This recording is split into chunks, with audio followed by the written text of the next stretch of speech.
Prologue, Reginald's Pact. I see him in my dreams. Not every night, not predictably, but often enough that I've learned to recognize the edges of the dream before I've fallen fully into it. The moment the air turns too still, the way the light thins into ash, the way the trees forget how to breathe. That's how it always begins. Reginald, my grandfather's grandfather. He doesn't look at me, not ever, but I watch him all the same. The wind is howling through the forest, raking through the bare branches like something furious. The trees are black, bone black, and reach toward the sky like they've forgotten sunlight. No moonlight touches this place, no starlight. The canopy is too thick, the sky too far away. The only light comes from a torch, flickering, guttering in Reginald's grip as he stands at the edge of a gash in the earth. A cave, but not a natural one, not shaped by water or time or erosion. This place has the feel of something that tore itself open from the inside out. Jagged edges, a wound that refuses to heal. He pauses there, just before the threshold. The hem of his coat stirs at his ankles.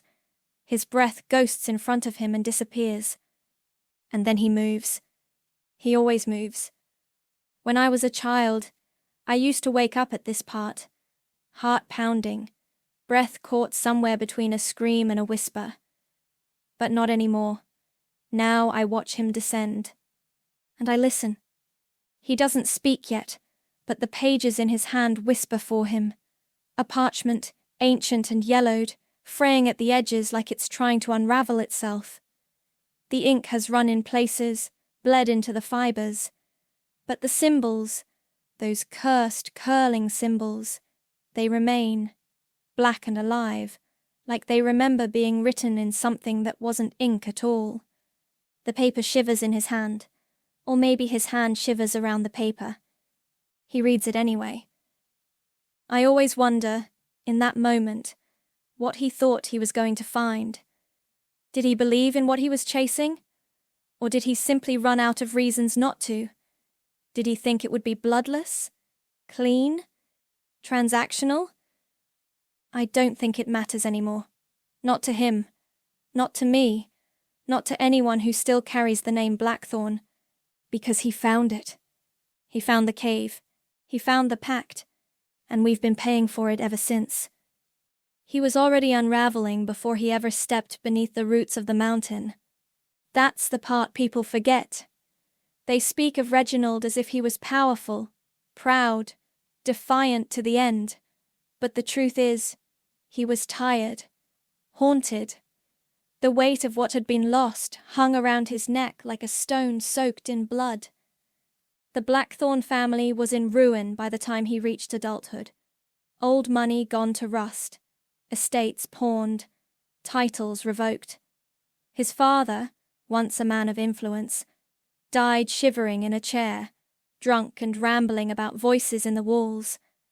His mother had vanished years before that, perhaps gone mad, perhaps simply fed up with a house that was already rotting from the inside. Reginald inherited what remained, a name steeped in ash and expectation, and a house with more locked doors than memories. But he was clever. He was also relentless. He sold the last of the family's holdings to fund his search. He travelled to cities forgotten by maps, spoke to scholars who had been cast out of their disciplines, bought pages torn from books that had been burned by royal decree. He was looking for the origin of power, not the kind written into ledgers or inherited through bloodlines, the kind no one dared name aloud. He wasn't the first to go searching, but he was the first to survive. The cave did not want him. That much was clear the moment he crossed its threshold. The air turned to ice, the light recoiled. The very stone under his boots shifted. Imperceptibly, yes, but enough. Enough for him to hesitate. He kept going, deeper. The tunnel wound downward in slow, deliberate coils, each step a descent not just into earth, but into something older. The walls were slick with moisture, but not water, Not entirely. The torchlight revealed carvings along the stone, symbols that seemed to slither when not looked at directly. There were no echoes in this place, only silence.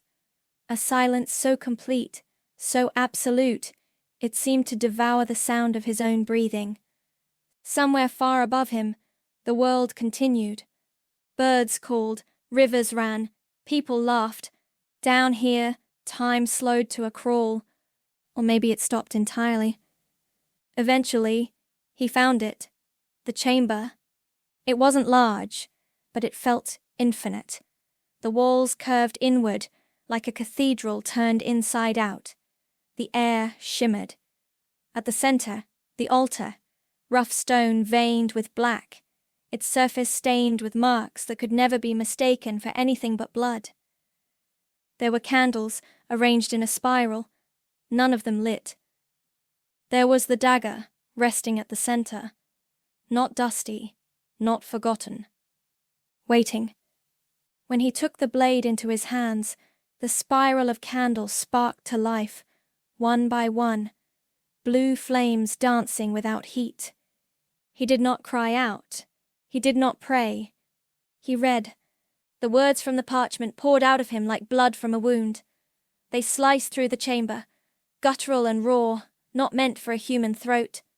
His voice cracked, his mouth bled. But still, he read. And something answered. The shadows pulled back, revealing not form but presence. The entity. I have no other word for it. Neither did he. It did not have eyes, but it saw him. It did not have a voice, but it spoke. And what it said carved itself into Reginald's bones. Blood for blood. A name for a legacy. The pact is sealed. He collapsed. Not out of fear, not even pain. Out of knowing. The price had been accepted. He had given it his name, and in return, it gave him a future. But it wasn't over. The moment the entity receded, if it ever truly did, something remained. A root. A spark. A thing without shape or limit, curling itself around the heart of the Blackthorn line. Reginald stood. He did not look younger. He did not look stronger. But he looked. Eyes sharp. Empty.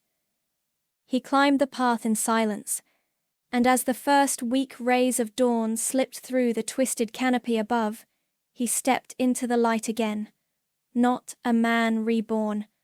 A man rewritten. He built the manor over the cave. Of course he did. What better monument to legacy than a house laid atop the mouth of a buried god? It rose brick by brick from the forest floor, an impossible thing, too grand, too quick. People whispered, but they also bowed. Money returned, land returned. The Blackthorn name began to appear in ledgers again.